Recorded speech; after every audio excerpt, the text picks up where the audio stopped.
আমার শ্বশুরবাড়ির সবাই আমাকে পছন্দ করত শুধু একজন ছাড়া, আর সে হলো আমার শাশুড়ি আম্মা। আমার শাশুড়ি আম্মা আমাকে কিছুতেই পছন্দ করত না, আর তাই আমার শাশুড়ি আম্মা শ্বশুরকে কুপরামর্শ দেয়। আর আমার শ্বশুর শাশুড়ি আম্মার কথায় আমাকে একদিন বাথরুমে নিয়ে আমার সাথে, বাকিটা গল্পতেই বলছি। আমার শ্বশুরবাড়িতে প্রাইভেসির বিরাট সমস্যা।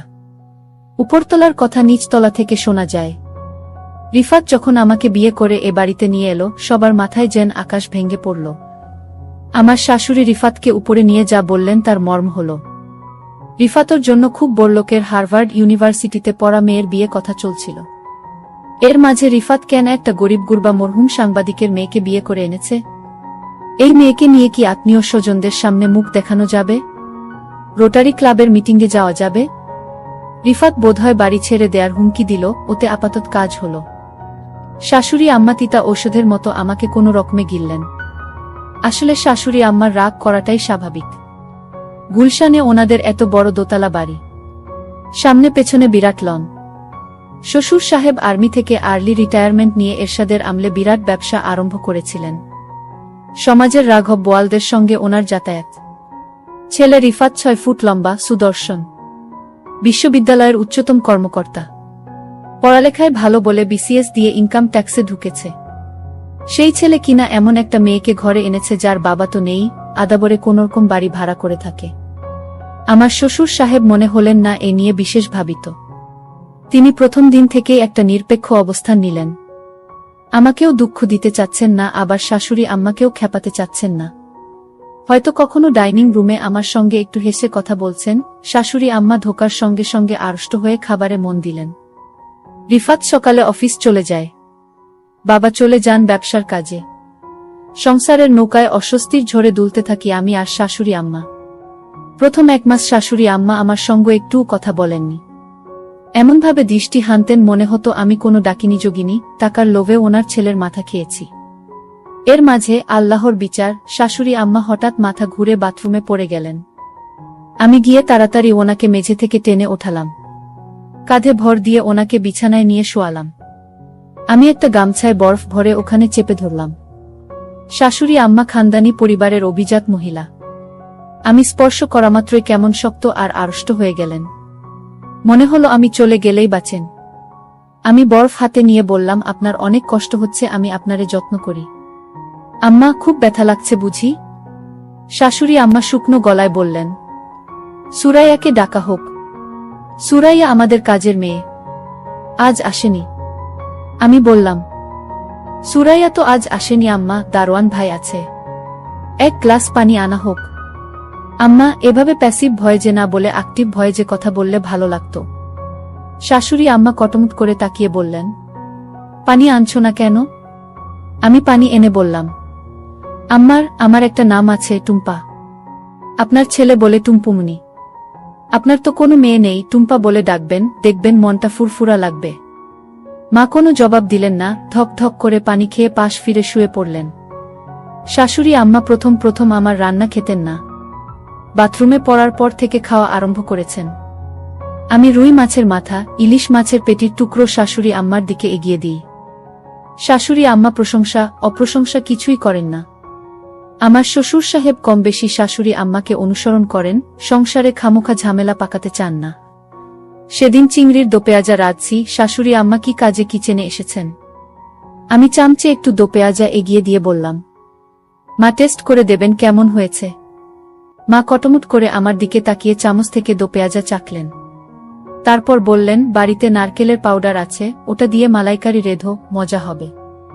যাওয়ার সময় একবার ঘুরে বললেন, এটাও খারাপ না, তোমার বাবা পছন্দ করবেন। আমার নিজের মা খুব সংকোচে মাঝে মাঝে ফোন করেন। আমি যে এভাবে হুট করে বিয়ে করব সেটা মাও জানতেন না। অথচ আমি এ বাড়িতে আসার 3য় দিন আমার শাশুড়ি আম্মা মাকে একচোট কথা শুনিয়ে দিয়েছেন। মা ফোন করলেই জানতে চান আমি কেমন আছি। আমি জানাই খুব ভালো আছি। মা কি বুঝেন কে জানে, মন খারাপ করে ফোন রাখেন। এভাবে মাসের পর মাস কেটে যাচ্ছিল। শাশুড়ির মনের তাপমাত্রা কিছুতেই 0 ডিগ্রি সেলসিয়াসে উপরে ওঠানো যাচ্ছিল না। সম্পর্কের বরফ গলতে সময় লাগছিল। অবশেষে একদিন সন্ধ্যায় আমি শাশুড়ি আম্মার প্রাণ ভোমরার সন্ধান পেলাম। আমাদের বাড়িতে রাত 8টায় খাওয়ার নিয়ম। রাতের খাওয়া শেষ হলে একটু গুছিয়ে আমি সোজা বেডরুমে চলে যাই। তখন থেকে সকাল 7টা পর্যন্ত সময়টা রিফাত আর আমার। এই সময়টা আমি অর্জন করি সারাদিন শাশুড়ি আম্মার অবহেলা সহ্য করে। পারতপক্ষে তখন আমি ঘর থেকে বের হই না। আমি আর রিফাত মনের সুখে মুভি দেখি। সেদিন কি কারণে বেরিয়েছি? ওমা, দেখি ড্রয়িং রুমে শাশুড়ি আম্মা একা একা খিলখিল করে হাসছেন। ওনার এরকম হাসি আমি কখনো শুনিনি। দরজার কাছে গিয়ে দেখলাম শাশুড়ি আম্মা স্টার প্লাসে শ্রীমান শ্রীমতী নামের এটা সিরিজ দেখছেন। আমি আস্তে করে গিয়ে শাশুড়ি আম্মার পাশে বসলাম। আম্মা একবার কটমট করে আমার দিকে তাকালেন, তারপর আবার টিভিতে মনোনিবেশ করলেন। হাসির মুভি তো চাইলেও গম্ভীর থাকতে পারছিলেন না, একটু পর পর ফিক করে হাসছিলেন। আমিও হাসিতে যোগ দিয়ে বললেন, আম্মা দেখেন মনীষা এটা কি করল। যাই হোক, আমি শাশুড়ি আম্মাকে সবসময় হাসি খুশি রাখার চেষ্টা করতাম, কিন্তু শাশুড়ি আম্মা আমাকে পছন্দ করত না। শাশুড়ি আমার সাথে সবসময় আচরণ খারাপ করে। মনে হয় এ বাড়িতে আমি তাদের শত্রু। আমার স্বামী আমাকে অবশ্যই পছন্দ করে, কিন্তু আমার শাশুড়ি আম্মা আমাকে পছন্দ করে না। এক রাতে শাশুড়ি আম্মা আমার শ্বশুরের সাথে কানাকানি করছে। ফিসফিস করে আমার বিরুদ্ধে কি যেন বলল, আমি তেমন কিছু বুঝতে পারিনি। তবে এরপর দিন থেকে বাড়িতে আমি আমার শ্বশুরকে অন্যরকম দেখতে পেলাম। শ্বশুর আমাকে আগে যেভাবে বুমা বলে ডাকতেন, আজ আর তার মুখে সেই মধুর ভাষা নাই। প্রতিদিন সকালে নাস্তা করার সময় শ্বশুর আমাকে নিয়ে একসাথে নাস্তা করতেন, কিন্তু আজ আমাকে ডাক দেয়নি একসাথে নাস্তা করার জন্য। আমি বুঝে গেছি শাশুড়ি আম্মার কান পড়া পেয়েছে। জানি না আমার সাথে কি হয়। এরপরের দিন আমি আমার রুমে ঘুমাতে গেলাম। তারপর শ্বশুর আব্বা গভীর রাতে আমার রুমে প্রবেশ করল। আমি শ্বশুর আব্বাকে জিজ্ঞেস করলাম, বাবা আপনি এত রাতে আমার রুমে কেন? শ্বশুর আব্বা বললেন, শোনো মা, আমি তোমায় একটা কথা বলতে চাই। তুমি আমার কতটা রাখবে? কি কথা শ্বশুর আব্বা? শ্বশুর আব্বা বললেন, শোনো মা, এই বাড়িতে থাকতে হলে তুমি আমার একটি কথা রাখতে হবে। শ্বশুর আব্বাকে বললাম, কি কথা? কিন্তু শ্বশুর আব্বা বললেন, অন্য একদিন বলবো, আজ থাক, এখন তুমি ঘুমাও। শ্বশুর আব্বার মধ্যে আমি এক অন্যরকম দৃষ্টি দেখতে পেলাম, যা আমি আগে দেখিনি। এ বাড়িতে আমি প্রায় 6 মাস ধরে আছি। আজ শ্বশুর আমাকে কি বলতে চেয়েছিল তা আমি জানি না। এর 2-3 দিন পর আমি লক্ষ্য করলাম শ্বশুর আব্বা আমাকে তার মনের ভিতর লুকায়িত কথাটা বলার চেষ্টা করছে। আমি মনে মনে চিন্তা করলাম, শ্বশুর আব্বা কি বলতে চায় তা আমি শুনতে চাই। পরের দিন রাতে আমার শরীরে প্রচণ্ড জ্বর আসছিল, আমার খুব খারাপ লাগছিল। আমার পাশে কেউ নেই, একা একা রুমে জোরে আমি কাকড়াতে লাগলাম। এমন সময় হঠাৎ শ্বশুর আমার রুমে প্রবেশ করল। আমি শ্বশুর আব্বাকে দেখে চমকে গেলাম। আমি বললাম, শ্বশুর আব্বা, আমার শরীরের প্রচণ্ড জ্বর, আমার মাথা ব্যথা করছে। শ্বশুর আব্বা বললেন, মা, আমি তোমার মাথায় একটু ম্যাসাজ করে দেই, তাহলে তোমার মাথা ব্যথা কমে যাবে। আমি বললাম, শ্বশুর আব্বা, আপনার কষ্ট করতে হবে না। আমি বুঝতে পারলাম শাশুড়ি যেদিন শ্বশুরকে কানে কানে কিছু বলার পর থেকেই শ্বশুর আমার সাথে এমন ভালো ব্যবহার করছে।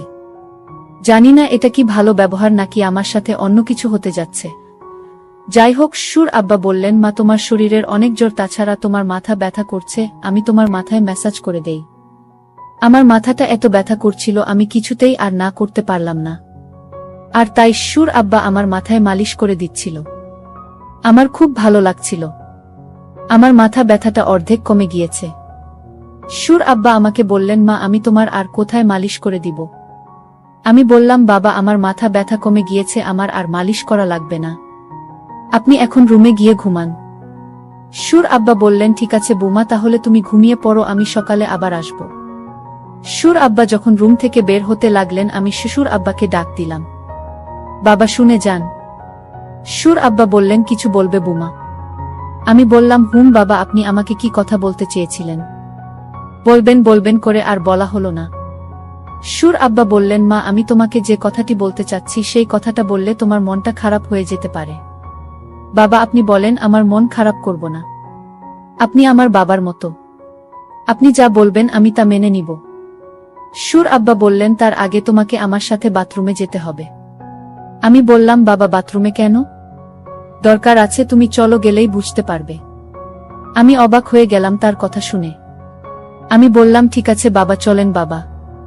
তারপর বাথরুমে গিয়ে যা দেখলাম তা দেখে আমার মনে হলো আমার চোখ কপালে উঠে গেল। 4টা ক্যামেরা লাগানো। আমি বললাম, বাবা এখানে ক্যামেরা লাগনো কেন? বাবা বললেন তোমার শাশুড়ি আম্মা এই ক্যামেরা লাগিয়েছে। আমি জিজ্ঞেস করলাম কেন এখানে ক্যামেরা লাগানো হয়েছে। সুর আব্বা বললেন তোমাকে ব্ল্যাকমেইল করার জন্য এখানে ক্যামেরা লাগানো হয়েছে। তোমার স্নানের অনেক ভিডিও তোমার শাশুড়ি আম্মার কাছে আছে। আমি বললাম সুর আব্বা আমি যেদিন প্রথম বাথরুমে স্নান করতে এলাম সেদিন আমি এই ক্যামেরা লক্ষ্য করছিলাম, আর তারপর থেকে আমি এই বাথরুমে স্নান করি নাই। আমি এই বাড়িতে যেদিন পা রাখলাম সেদিনই বুঝতে পারলাম আমার শাশুড়ি আম্মা আমাকে এ বাড়ি থেকে তাড়ানোর জন্য আমার সাথে এমন কিছু একটা করবে। কিন্তু আমি তো আর বোকা না, আমিও সতর্ক হয়ে গেলাম। সুর আব্বা আমাকে বলল তাহলে আমি যে ভিডিও দেখলাম সেটা কার ভিডিও? আমি বললাম বাবা আপনি ভালো করে লক্ষ্য করে দেখেন সেটা আমি না, আপনার নিজের মেয়ের ভিডিও। বোমার কথা শুনে চমকে গেলাম। আমার মেয়ের ভিডিও আর আমি চিনি না। সুর আব্বা আমার কথা শুনে দৌড়ে শাশুড়ির রুমে গেল আর বলল ভিডিও প্লে করো, এটা তো বোমার ভিডিও না, এটা আমাদের নিজেদের মেয়ের ভিডিও। তুমি যার ভিডিও ইন্টারনেটে ছেড়ে এ বাড়ি থেকে বের করতে চাইছো সেটা তো বোমা না, সেটা আমাদের নিজেদের মেয়ের ভিডিও। সুর আব্বার কথা শুনে চমকে গেল শাশুড়ি। আমি তখন আমার শাশুড়ি আম্মাকে বললাম দেখুন আপনারা আমাকে যতটা বোকা ভাবছেন আমি ততটা বোকা না। আপনারা আমার মানসম্মান নষ্ট করতে চেয়েছিলেন, কিন্তু আল্লাহর কি খেলা, এখন আপনার মেয়ের মানসম্মান নষ্ট হতে চলেছে। শাশুড়ি বলল তুমি তো অনেক চালাক মেয়ে, আমি ভেবেছিলাম তুমি বোকা, আজ দেখলাম তুমি তো অনেক পাকা একটা মেয়ে। এমন সময় আমার স্বামী আমার ঘরে এসে হাজির, আমাদের কথাগুলো শুনছিল। আমাদের কথাগুলো আমার স্বামী শুনে মাকে বললেন মা আপনি আপনার বোমাকে এমনটা করতে চেয়েছিলেন। আপনার বোমাকে পছন্দ না হলে আমাকে বলতেন, আমি এ বাড়ি থেকে আমার স্ত্রীকে নিয়ে চলে যেতাম। তখন হুট করে শ্বশুর বলে উঠল তোমার মা চেয়েছিল এ বাড়ি থেকে কিভাবে বোমাকে তাড়ানো যায়। তোমার মা আমাকে কানপড়া দিয়ে বলেছিল এমন কিছু তোমার স্ত্রীকে খাওয়াই যেন সে তিলে তিলে মারা যায়। আমার পক্ষে এটা করা সম্ভব হলো না, কারণ আমারও তো একটা মেয়ে আছে। আমি বোমার প্রতি এমন অত্যাচার করতে পারলাম না। বোমা যেদিন জ্বরে তরতর করছিল, মাথা ব্যথায় কাকড়াচ্ছিল, সেই দিন তার মুখখানা দেখে আমি তার মায়ায় পড়ে যাই। আর সেই দিন থেকে সিদ্ধান্ত নেই এই বাড়ি থেকে আমি বোমাকে কিছুতেই যেতে দিব না। সুর আব্বা বললেন পরের মেয়ের ক্ষতি করতে গিয়ে এখন নিজের মেয়ের ক্ষতি হচ্ছে। সুর আমার স্বামীকে বললেন বাবা তোকে আমি গুলশানে আরো একটা বাড়ি কিনে দিচ্ছি, তুই সেখানে বোমাকে নিয়ে চলে যা, নতুন করে সংসার শুরু কর। শাশুড়ি আম্মা তখন হাউমাউ করে কান্না করে বলল আমার ভুল হয়ে গেছে বোমা, তুমি আমায় ক্ষমা করে দাও। আমি বললাম মায়েরা কখনো ক্ষমা চাইতে নেই, মা আমাদের সাথে আপনিও থাকবেন এটাই আমি চাই। প্রিয় বন্ধুরা তোমাদের কাছে গল্পটি কেমন লাগলো তা কমেন্ট করে জানাতে ভুলবে না। আর এরকম নতুন নতুন ভিডিও পেতে আমাদের চ্যানেলটিকে সাবস্ক্রাইব করে পাশে থাকবেন। ধন্যবাদ।